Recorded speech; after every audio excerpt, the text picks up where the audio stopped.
কোনো দেশ নাই।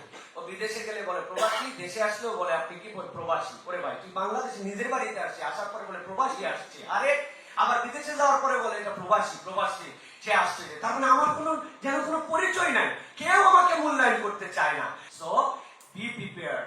আমার জীবনটা একটা নির্ধারিত সময় পর্যন্ত সবসময় মানুষের সচ্ছলতা এবং সুস্থতা থাকে না, এটাকে যেন আমরা মূল্যায়ন করতে পারি। সারা জীবন প্রবাসে থাকবো, এটা কোনো ভালো স্বপ্ন নয়, ভালো চিন্তা নয়। আপনি আপনার সন্তান, পরিবার, তাদের জন্য যে দায়িত্বশীলতার জায়গা আছে, এই জায়গাগুলোতে আপনারা নিজের একটা প্ল্যান করে নিজেরা আগান। উপার্জন যেন ইবাদতকে ভুলায় না দেয়, এটা মনে রাখতে হবে। মনে রাখবেন, এটা সবসময় লজ্জা নয়। মুসলিম আইডেন্টিটি আমার গর্ব। বলেন, মুসলিম আইডেন্টিটি আমার গর্ব। খালি তো বলে গেলাম, প্রেসক্রিপশন কিনে দিলাম। ঔষধটা হচ্ছে সৎসঙ্গ অবলম্বন করা। আপনার যদি সারাউন্ডিং ভালো না হয়, আপনার আশপাশ যদি ভালো না হয়, আপনি যার সাথে ঘুরেন তার সাথে আপনার সোহবত যদি ভালো না হয়, আপনি 100% খারাপ হবেন। একটা নেতে যেমন তেমন, দুইটা নেতে রাজা। আপনাদের অঞ্চলে উহার নাম এই দেখছেন, সব এলাকায় একই নাম। সেই ছেলেকে কিছু খাইতো না, অসৎ সঙ্গে থেকে থেকে সে এখন গাঁজাখোর হয়েছে। প্রতিকূল পরিবেশ থেকে বাঁচার জন্য আপনাকে প্রয়োজনে স্রোতের বিপরীতে একাই একজনকে দাঁড়াতে হতে পারে। সকলের বিপক্ষে একাই আপনি একজনকে আপনাকে দাঁড়াতে হতে পারে। লোকজন আপনারে টিটকারি মারবে, বাবা হুজুর হয়ে গেছে, হুজুর হয়ে গেছে, মানুষজন বলে, এরকম টিটকারি করে আপনারে। এইগুলো গায়ে মাখার মতো সুযোগ নাই আপনার জন্য। আসসালামু আলাইকুম ওয়া রাহমাতুল্লাহি ওয়া বারাকাতুহু। ওয়া আলাইকুম আসসালাম ওয়া রাহমাতুল্লাহি ওয়া বারাকাতুহু। ইন্নাল হামদালিল্লাহ ওয়াস সালাতু ওয়াস সালামু আলা রাসূলিল্লাহি ওয়া বা'দ। فقد قال الله سبحانه وتعالى في كلام المجيد وفي الفرقان الحميد: أعوذ بالله من الشيطان الرجيم، بسم الله الرحمن الرحيم. فإذا قضيت الصلاة فانتشروا في الأرض وابتغوا من فضل الله واذكروا الله كثيرا لعلكم تفلحون. সম্মানিত আমাদের প্রবাসী ভাই এবং যারা আমাদের এখানে উপস্থিত হয়েছেন, আস-সুন্নাহ ফাউন্ডেশন কর্তৃক আয়োজিত রেমিটেন্স যোদ্ধাদের গাইডলাইন কর্মশালার আজকের উপস্থিতিকে সর্বপ্রথম আমরা আন্তরিকভাবে মোবারকবাদ জানাচ্ছি যে এরকম শীত স্নাত সকালে যারা এখানে এসে উপস্থিত হয়েছেন, আপনাদের প্রতি নিরন্তর ভালোবাসা এবং দোয়া। আলহামদুলিল্লাহ, আপনারা কেমন আছেন সবাই? আজকে এখানে আসতে পেরে আপনাদের ঠিক কেমন লাগছে? ভালো লাগছে আপনাদের? আলহামদুলিল্লাহ। আস-সুন্নাহ ফাউন্ডেশন আপনাদেরকে নিয়ে ভাবছে, আপনাদের জন্য চিন্তা করছে। দেশে আসার পরে প্রবাসীদেরকে গুরুত্ব দেয়, এই গুরুত্বটা খুব বেশি দিন থাকে না। যতদিন পর্যন্ত লাগেজের মালামাল শেষ হয় না ততদিন পর্যন্ত কিছুটা থাকে। এরপরে যখন শ্যাম্পু, ডাব সাবান, তারপরে গিফট আইটেম শেষ হয়ে যায়, প্রবাসী মূল্যায়ন শেষ হয়ে যায়। এটাই আমরা আমাদের দেশে সচরাচর দেখি। কিন্তু আস-সুন্নাহ ফাউন্ডেশন আজকে আপনাদের জন্য একটা ব্যতিক্রম উপস্থাপনার জায়গায় নিয়ে এসেছে, যে আপনাদেরকে মূল্যায়ন করে এখানে এনেছে। তো আমরা আজকে এখানে কিছু শিখে যাব ইনশাআল্লাহ, এইটুকু আমরা আশা রাখি। আমি খুব আনন্দের সাথে অনেকগুলি কথা বলি, তার মধ্যে একটা কথা বলি যে এই দেশের মানুষ এখনো আমাদেরকে চেনে, কিন্তু এই দেশের মানুষ আমাদেরকে 40% মানুষ পিক করে আমাদেরকে। মানে আমরা যেখানে যাই 100 জন লোকের মধ্যে 40 জন লোক আমাদেরকে চিনে ফেলে বা ভালোবাসা আমাদেরকে উপস্থাপন করে। কিন্তু আমরা যখন বিদেশে যাই, মধ্যপ্রাচ্যে যাই, ইউরোপে যাই, যেখানে যাই, মানে যেখানে আমাদের বাংলাদেশি ভাইয়েরা আছেন, 99% প্রবাসীরা আমাদেরকে পিক করে। আলহামদুলিল্লাহ। এর দ্বারা বুঝি আমরা যে প্রবাসে যারা থাকেন তারা ইসলামকে, আলেমদেরকে, কোরআন সুন্নাহর কথাকে নেটের মাধ্যমে, ভার্চুয়াল জগতের মাধ্যমে পছন্দ করেন, জন্যই তারা আমাদেরকে চিনতে পারেন। তো আজকের আয়োজনটা সেই মানুষদের জন্যই যে আলহামদুলিল্লাহ যারা প্রবাসের যে প্রতিকূল আমাদের পরিবেশ আছে, প্রবাসের পরিবেশটা সবসময় আমাদের অনুকূল নয়। আমাদের সবসময় যে আমরা নন ইসলামিক কান্ট্রিতে থাকি তাও নয়, কিন্তু পরিবেশটাই এমন ভাবে আমাদের জন্য যে সেটা আমাদের জন্য সবসময় অনুকূল হয় না। আমরা যখন প্রবাসে যাচ্ছি, আমরা যখন কামাই রুজিতে যাচ্ছি, এটা আমাদের মৌলিক কথা। ইসলামের সাথে যারা জড়িত, আমাদের জন্য এটা মৌলিক কথা যে আমাদের নিয়ত যেটা হবে, এই নিয়তের উপরে কিন্তু আমরা আল্লাহ রাব্বুল আলামিনের কাছ থেকে রিওয়ার্ড পাবো। তার মানে আমাদের যে ফলাফল, এই ফলাফল প্রাপ্তিটা আমাদের নিয়তের উপরে হবে।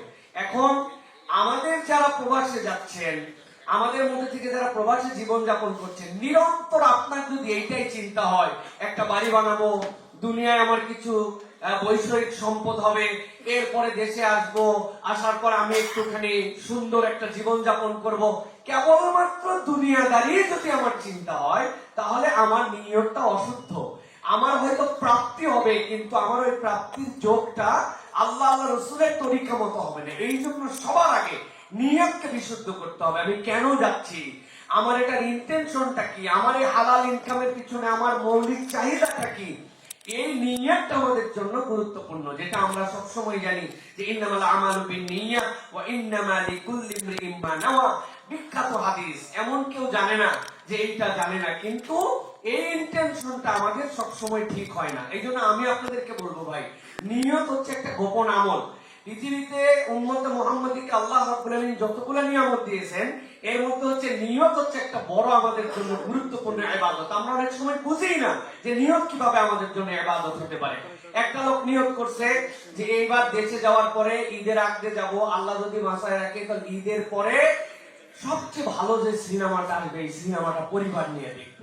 নিয়ত করছে কথার কথা একজন, কিন্তু কোনো কারণে সে দেশেই আসতে পারে নাই, অথবা ঈদের পরে সিনেমার টিকিট পায় নাই, অথবা অসুস্থ হয়েছে জন্য সিনেমায় যেতে পারে নাই।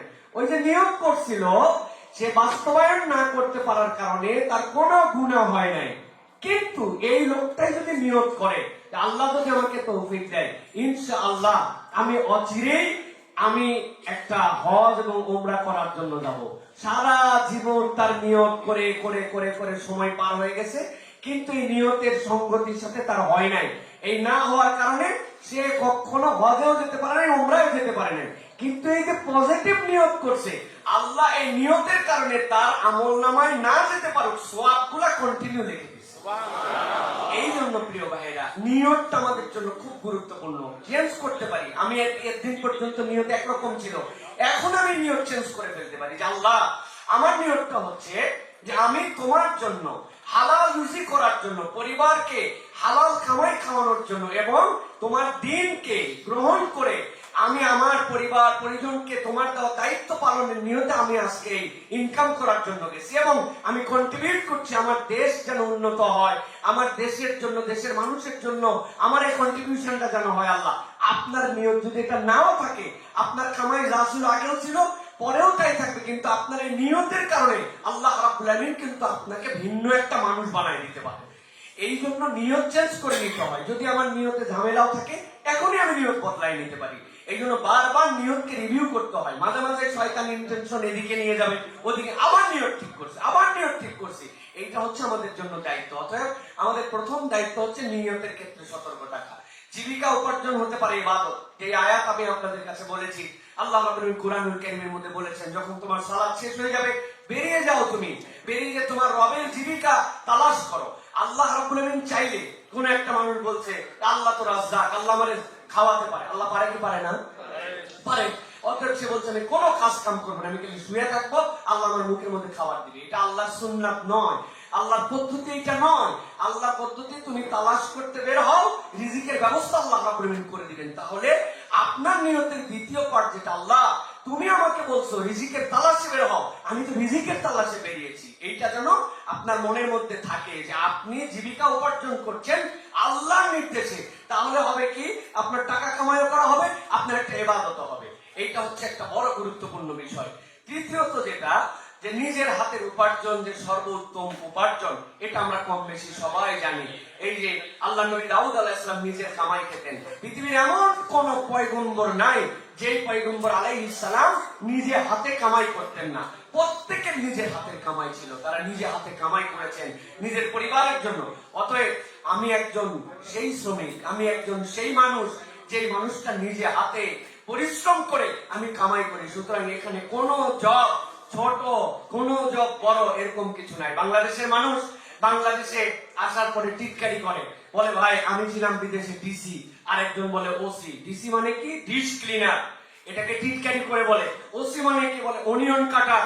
আমি গেছিলাম ওই জায়গায়, যাওয়ার পরে আমি পেঁয়াজ রসুনের খেতে চাষ করতাম। ডিসি রে ওসি রে ক্রিটিসাইজ করে, কিন্তু সে জানে না বাংলাদেশে থেকে কোন ডিসি যদি 2 নম্বর করে দেশ ডুবায়, দেশের টাকা বিদেশে পাচার করে, ওসি যদি 2 নম্বর করে ভুয়া মামলা মিথ্যা মামলাতে ফাঁসায়, ও জাহান্নামের দিকে যাবে।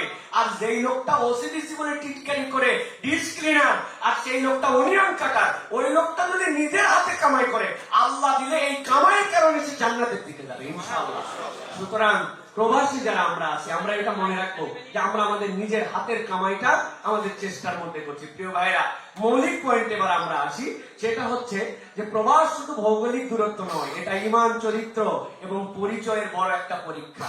আমি তো গেছি কামাই করার জন্য, আমি তো গেছি রুজি করার জন্য, নিহত আমার ঠিক আছে, কিন্তু আমি সাথে সাথে যে একটা পরীক্ষা স্থলে পৌঁছায় গেছি সেটা বুঝি না।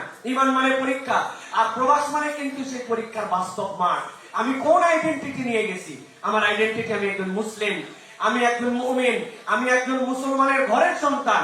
কিন্তু আমরা যাওয়ার পরে দেখতেছি এমন এক পরীক্ষার জায়গায় পৌঁছাচ্ছি, এই জন্য আমাদের জন্য খুব কঠিন বিষয়।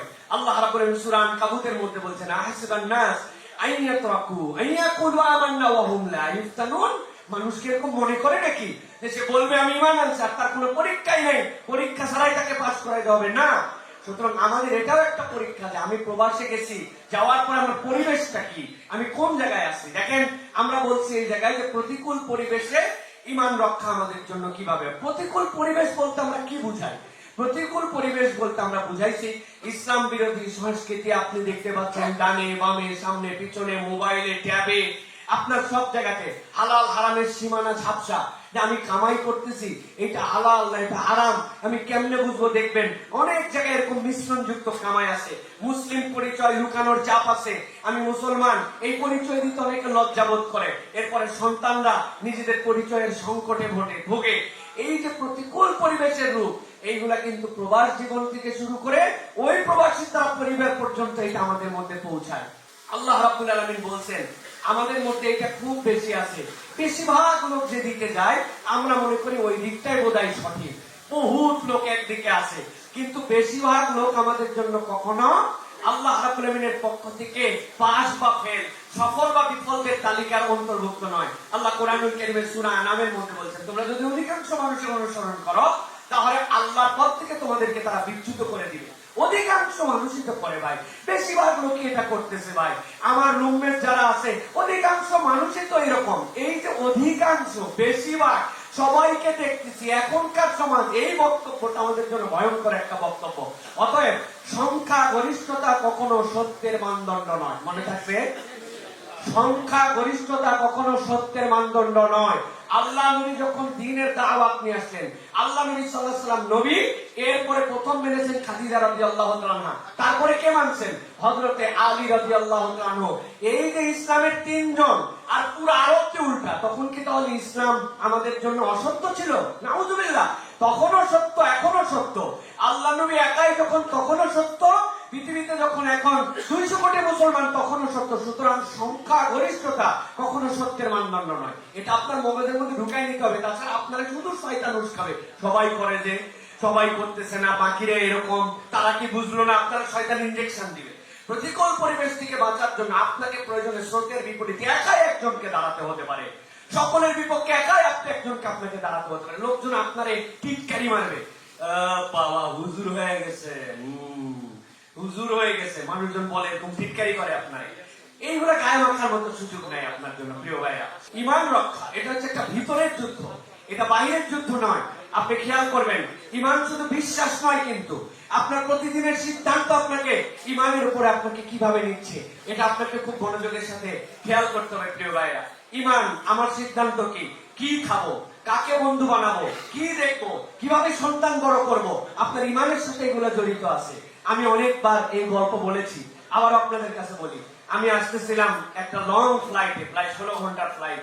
আসার পরে দুবাই বা কাতারে নেমেছি, এরপরে আবার যখন ফেরত আসতেছি, আসার সময় বিমানের উপরে বাংলাদেশে আসবো, এক ছেলে দেখলাম ডানে তাকালো বামে তাকালো, দেখার পরে এরপরে বিমানে অর্ডার করলো। এই যে ছোট ছোট এরকম একটা বোতল পাওয়া যায়, ভদকার বোতল, তারপরে ছোট ছোট এরকম মদের বোতল পাওয়া যায়। এমিরেটসের সেই যারা বিমানে যারা দায়িত্বশীল ছিল তাদেরকে অর্ডার করলো। অর্ডার করে সে মাথা নিচু করে দেখলাম সেইটা খেলো। আমি ছবি তুলছিলাম, এটার ওই ছেলের ছবি ছাড়াই সেই ছবিটা আমার কাছে এখনো সংরক্ষিত আছে, এটা বোঝানোর জন্য যে সে মানে 35,000 33,000 ফিট উপরে আছে, চিন্তা করতেছে যে 33,000 ফিট উপরে তো আল্লাহ রাব্বুল আলামিন দেখেন, এত উপরে ফেরেশতা যাইতে পারে বলেন? এই জন্য সে জীবনে হয়তো দেশে থাকতে বাপ মায়ের সামনে অন্যদের সামনে একটা সিগারেট পর্যন্ত খাইতে পারে না, কিন্তু চিন্তা করছে যে ফ্লাইটের টিকিট কাটছি, যা ইচ্ছা তাই পাওয়া যায়, অতএব একটু বিয়ার এখানে খেয়ে নিলাম, এখানে একটুখানি অন্য কিছু খেয়ে নিলাম। ইভেন আমি মালয়েশিয়া থেকে আসার সময় দেখছি র্যান্ডম সব আমাদের প্রবাসী ভাইরা ডানে বামে তাকায়া এরপরে ধুমায়া সবগুলা বিয়ার অর্ডার করতেছে, বিয়ার খাচ্ছে। এটা কেন হয়? যে উনি ইমান শুধু বিশ্বাসের মধ্যে নিচ্ছে যে আমি মুসলমান অথবা আমার ইমান ঠিক আছে, আর বাকিটা সে কর্মের মধ্যে যে ইমানের অনেক প্রতিফলন আছে এইটা সে হিসাবের মধ্যে নেয় না। এই জন্য আমি কি খাবো, কার সাথে ঘুরবো, কে আমার বন্ধু হতে পারে, বন্ধু মানে রুমমেট সবসময় বন্ধু হয় না, কাজের লোক সাথী কেবল বন্ধু হয় না, একসাথে 10 বছর থাকার পরে বন্ধুত্ব হয় না মানুষের, কিন্তু অনেক দূরে থাকার পরে মানুষের বন্ধুত্ব হয়। অতএব বন্ধুত্ব একটা ভিন্ন জিনিস প্রিয় ভাইরা, এই বিষয়গুলো আমাদের জন্য ভিতরের যুদ্ধ, এটা আমাকে সব সময় সতর্ক রাখতে হবে প্রিয় ভাইরা, তাছাড়া আমি কখনো ইমানের উপরে টিকে থাকতে পারবো না। রাসূল সাল্লাল্লাহু আলাইহি ওয়াসাল্লাম বলেছেন, ইয়াতি আলান নাস জামান আস-সাবিরু ফীমা লা দীনিহি, আল্লাহ নবী সাল্লাল্লাহু আলাইহি ওয়াসাল্লাম বলছেন যে দ্বীনের উপরে সবর করে থাকা শেষ জামানায় এমন একটা সময় আসবে যে ওই মানুষটা আলাল জামর, নবী বলছেন যে হাতের উপরে যদি কয়লা রাখো এটা যে অবাস্তব কঠিন, তোমার ঈমান রক্ষা করা কঠিন হবে। নবীজি এই কথা বলে গেছেন, তাহলে আমি কেমনে ভাবতেছি যে আমার ঈমান কোনো ব্যাপারই না, অটোমেটিক আমার ঈমান থেকে যাবে। সুতরাং এটার জন্য আমার প্রচেষ্টা লাগবে প্রিয় ভাইরা, প্রত্যেকদিন কমসে কম, এটা 5 মিনিট তো আসলে সময় না, কিন্তু তারপরে বোঝানোর জন্য বলছি 5 মিনিট আমাদের অন্ততপক্ষে কোরআনুল কারীমের সাথে টাচে আমাদের থাকতে হবে। শিফাউল লিমা ফিস সুদূর, কোরআন ছাড়া আমার আত্মাকে কেউ ঠিক করতে পারে না। এই পৃথিবীতে মানুষ দুই ভাবে খায়, একটা খায় হচ্ছে সে তার শরীরকে ঠিক রাখার জন্য মুখ দিয়ে, আরেকটা নাক দিয়ে অক্সিজেন নেয় আর মুখ দিয়ে তার খাদ্যগুলি খায়। কিন্তু আরেকটা খাবার, যে এই খাবারটা না থাকলে তার আত্মা মরে যায়, আত্মা জৈবিক এরকম কিছু খায় না, কুলির রূহ মিন আমরি রাব্বি, আল্লাহর পক্ষ থেকে আপনার আত্মা আসছে, আমার আত্মা আসছে। সুতরাং ওই আত্মাকে যদি আমরা ঠিক রাখতে চাই, তাহলে ওই আত্মার খাদ্য হচ্ছে আল্লাহ রাব্বুল আমিনের দেওয়া পথ্য। এটা কি? আল্লাহ রাব্বুল আমিনের কালাম, এটা হচ্ছে আমাদের জন্য একটা খাদ্য। আমি আমার আত্মাকে যতই মনে করি বাহ আমি চনমনে আছি, আমি অনেক প্রফুল্ল আছি, আমি অনেক ঠিক আছি, আপনার আত্মা ঠিক থাকবে না যদি আত্মার খাদ্য আপনি না দেন। আত্মার খাদ্য কি? আল্লাহর জিকির, আল্লাহর কোরআন। সুতরাং প্রত্যেকদিন আপনাকে শপথ করতে হবে যে আমি কোরআনের কাছে থাকবো। এটা হার্ড কপি পড়লে বেশি ভালো, মোবাইল থেকে পড়া যায়, তবে হার্ড কপি পড়ার একটা বরকত আছে। এই মাসহাফের সাথে সম্পর্ক হলে আমাদের জন্য এটা গুরুত্বপূর্ণ। এরপরে সপ্তাহে একদিন আত্মমূল্যায়ন আমাদের জন্য আছে, যেটা আমি বলছি আমার ঈমান কি আপোষ করছে কিনা। এই আত্মমূল্যায়নটা অনেক গুরুত্বপূর্ণ। ঈমান আপোষ করে, ঠিক আছে একটু মিথ্যা বলাই লাগে, একটুখানি 2 নম্বরই করাই লাগে, একটু চালাকি করাই লাগে, একটু কাজে যখন গেলাম সেই হিসাব মেলানোর জন্য একটু মধ্যে রেস্টের নামে ফাঁকি দেওয়া লাগে।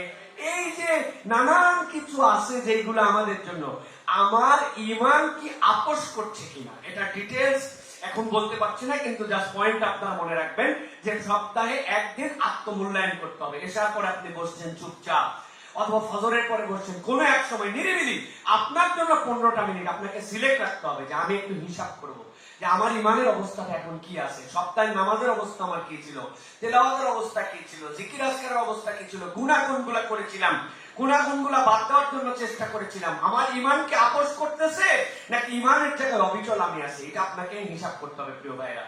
আখলাক এবং চরিত্র, এটা একটা নীরব দাওয়া আমাদের জীবনে। দেখেন প্রবাসে মানুষ ইসলাম দেখে মুসলমানের মাধ্যমে, যারা মুসলিম দেশে আছেন, মুসলিম প্রধান দেশে আছেন, সেটা একটা ভিন্ন কথা, কিন্তু বাকিটা দেখেন মুসলমানের মাধ্যমে তারা দেখে যে সৎ কিনা, স্বয়ংনুবর্তী কিনা, আমানতদার কিনা, সহানুভূতিশীল কিনা। এইটা কিন্তু মানুষ ইসলাম কোরআন হাদিস করে দেখে না, ব্যক্তিকে দেখে ইসলাম দেখে। এটা কিন্তু আমাদের জন্য অত্যন্ত গুরুত্বপূর্ণ বিষয় প্রিয় ভাইরা।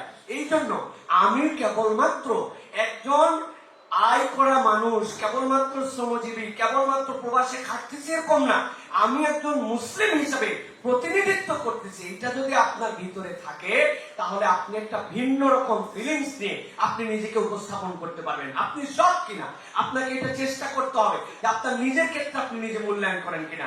আমি এইগুলো পড়তে যাচ্ছি না এখন, কিন্তু এই একটা জিনিস মনে রাখবেন, রাসূলুল্লাহ সাল্লাল্লাহু আলাইহি ওয়াসাল্লাম বলেছেন, খায়রুকুম আহসানুকুম খুলুকা, তোমাদের মধ্যে সর্বোত্তম সে চরিত্রের দিক থেকে সর্বোত্তম যে।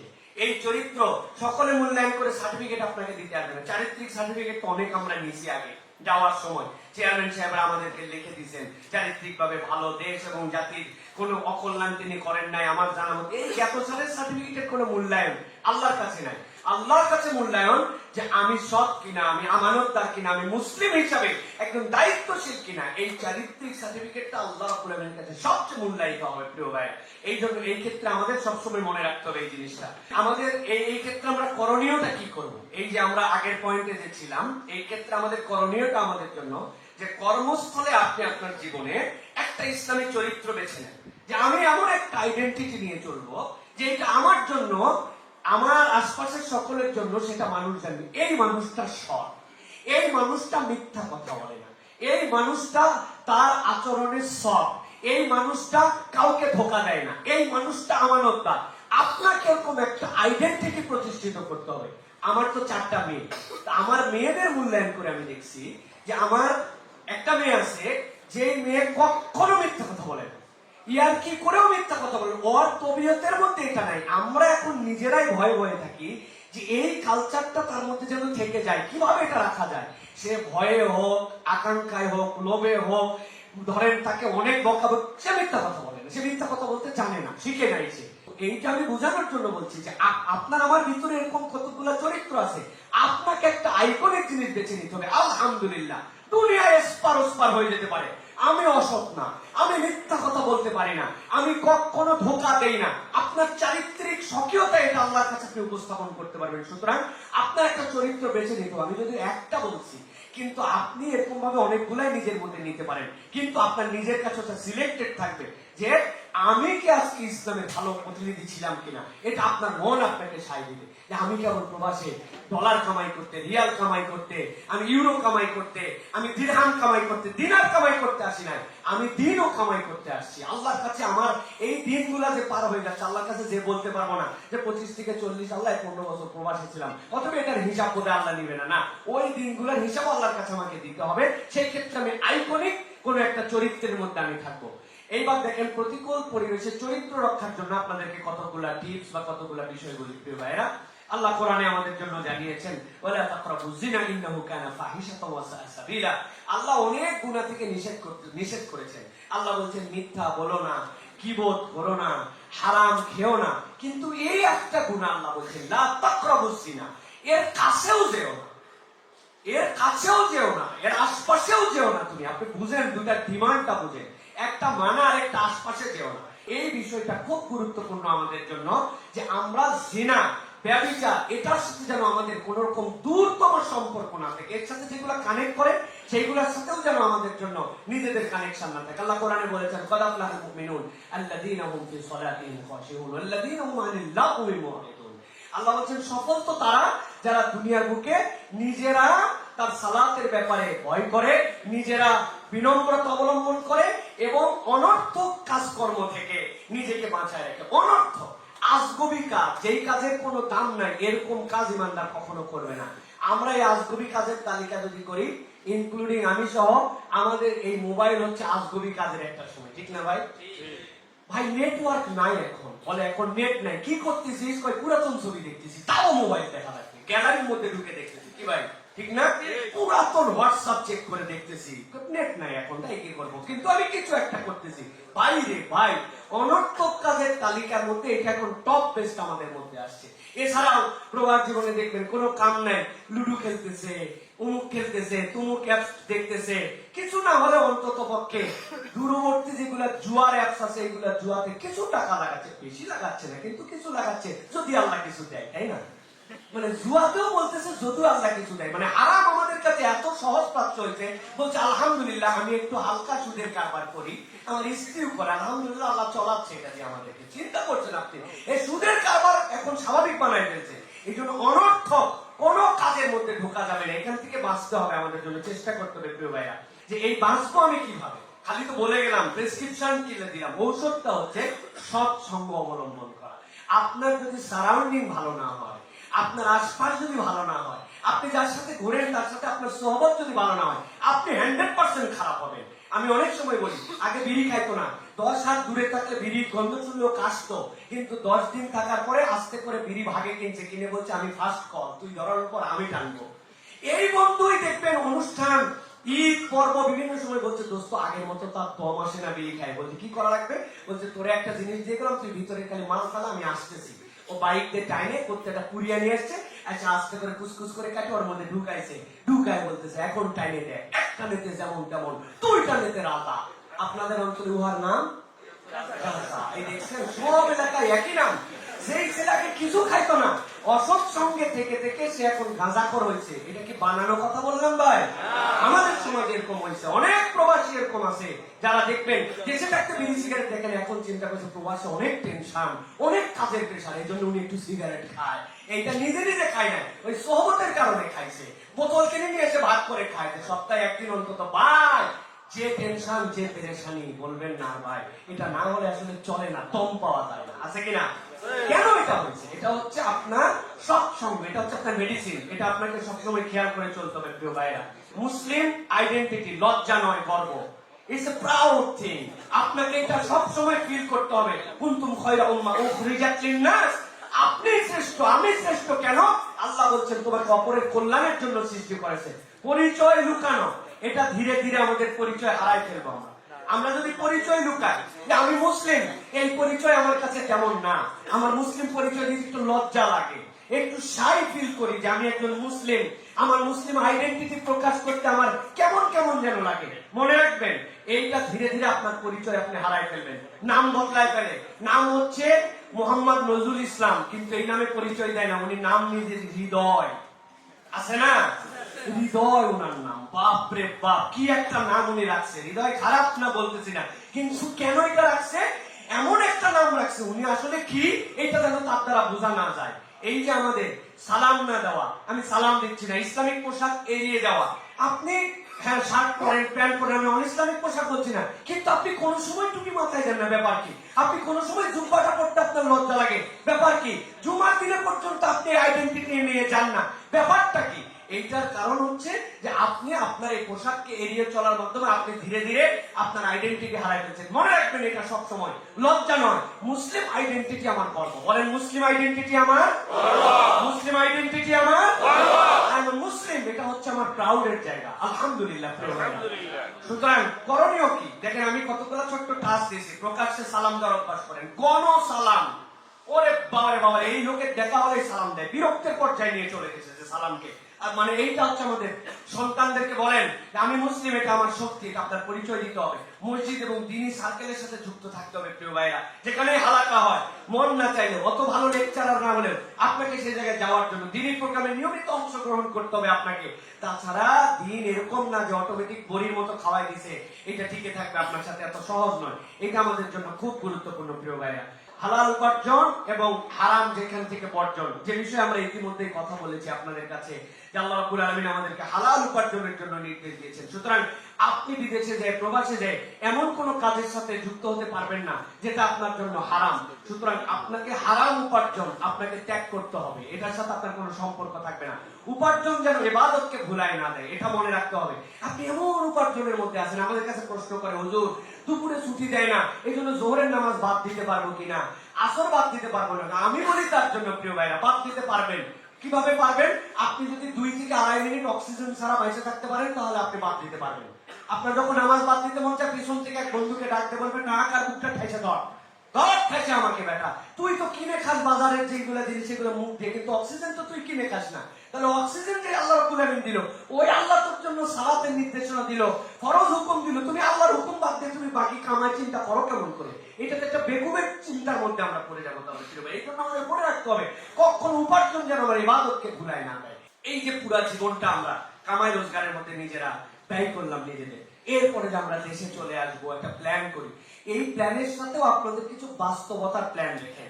দেশে এমন অনেক অভিভাবক আছে, স্ত্রীর কাছে টাকা পাঠায় রাখছে, বাপ মায়ের কাছে টাকা পাঠায় রাখছে, আসার পরে দেখে হাওয়া কিচ্ছু নাই। একটা অমুককে বিশ্বাস করেছিল, তমুককে বিশ্বাস করা খারাপ নয়, তবে আল্লাহ রাব্বুল আলামিন বলেছেন মুসলমান ইমানদার কখনো এক গর্ত থেকে দুইবার কখনো ধ্বংসিত হবে না। সুতরাং আপনি আপনার নিজের জন্য প্ল্যান, নিজের জন্য কিভাবে আপনি স্বাবলম্বী হতে পারেন, সারা জীবন প্রবাসে থাকবো, এটা কোনো ভালো স্বপ্ন নয়, ভালো চিন্তা নয়। আপনি আপনার সন্তান, পরিবার, তাদের জন্য যে দায়িত্বশীলতার জায়গা আছে, এই জায়গাগুলোতে আপনারা নিজের একটা প্ল্যান করে নিজেরা আগান। প্রিয় ভাইরা, আমি এই জন্য আপনাদের কাছে বলবো যে আল্লাহ রাব্বুল আলামিন আপনাদের দ্বারা আমাদের এই দেশকে, আমাদের এই বাংলাদেশকে, আপনাদের পরিবারকে যেভাবে প্রস্ফুটিত করতেছেন, এটার মূল্যায়ন কেউ করে না ভাই। শাইখ আহমদুল্লাহ বলবেন আপনাদের কাছে, আজকেও নিশ্চয়ই শাইখ দেখে নিয়ে কথা বলবেন, প্রবাসীদের কোনো দেশ নাই। ও বিদেশে গেলে বলে প্রবাসী, দেশে আসলেও বলে আপনি কি প্রবাসী। ওরে ভাই, তুই বাংলাদেশে নিজের বাড়িতে আসছি, আসার পরে বলে প্রবাসী আসছে। আরে আবার বিদেশে যাওয়ার পরে বলে এটা প্রবাসী, প্রবাসী সে আসছে। তার মানে আমার কোনো যেন কোনো পরিচয় নাই, কেউ আমাকে মূল্যায়ন করতে চায় না। ওই এয়ারপোর্ট থেকে শুরু করে সব জায়গায় অবমূল্যায়নের জায়গা। একটা এনআইডি কারেকশন করতে যাবে, একটা পাসপোর্টের তার কাজ করতে যাবে, কেউ তার মানুষ হিসাবে গণে না, এরকম ব্যবহার তাদের সাথে করে। অথচ এই মানুষগুলো সবচেয়ে বেশি আমাদের জন্য অবদান রাখছেন, অনন্য অবদান রাখছেন। আমি এই জন্য বলবো, কে মূল্যায়ন করলো, কে করলো না, এটা গুরুত্বপূর্ণ অনেক ক্ষেত্রে, কিন্তু আপনি নিজে নিজেকে মূল্যায়ন করছেন কিনা এটা একটু ভেবে দেখেন। খালি মানুষের মূল্যায়নে ভাবতেছেন, আপনি আপনার নিজেকে মূল্যায়ন করছেন। আপনার শরীরের অবস্থা কি, কামাই রুজি এতদিন করলেন, আয় ব্যয়ের হিসাব কি, আপনি এরপরে চেক এন্ড ব্যালেন্সের অবস্থা কি, কতদিন আপনি কি করবেন। So be prepared. আমার জীবনটা একটা নির্ধারিত সময় পর্যন্ত, সবসময় মানুষের সচ্ছলতা এবং সুস্থতা থাকে না, এটাকে যেন আমরা মূল্যায়ন করতে পারি। এবং সবচেয়ে বড় মূল্যায়নের জায়গা, আমরা যেন আমাদের প্রবাসের জীবনে থাকা অবস্থাতেও আমরা যেন ঈমান, তাওহীদ, আমার আইডেন্টিটি, এইটা নিয়ে যেন চলতে পারি। আল্লাহ যেন আমাদেরকে চলার তৌফিক দান করেন। হাযা মা ইনদি ওয়াল ইলমু ইনদাল্লাহ। সুবহানাকাল্লাহুম্মা বিহামদিকা আশহাদু আল্লা ইলাহা ইল্লা আনতা আস্তাগফিরুকা ওয়া আতুবু ইলাইক। ওয়াসসালামু আলাইকুম ওয়া রাহমাতুল্লাহি ওয়া বারাকাতুহু।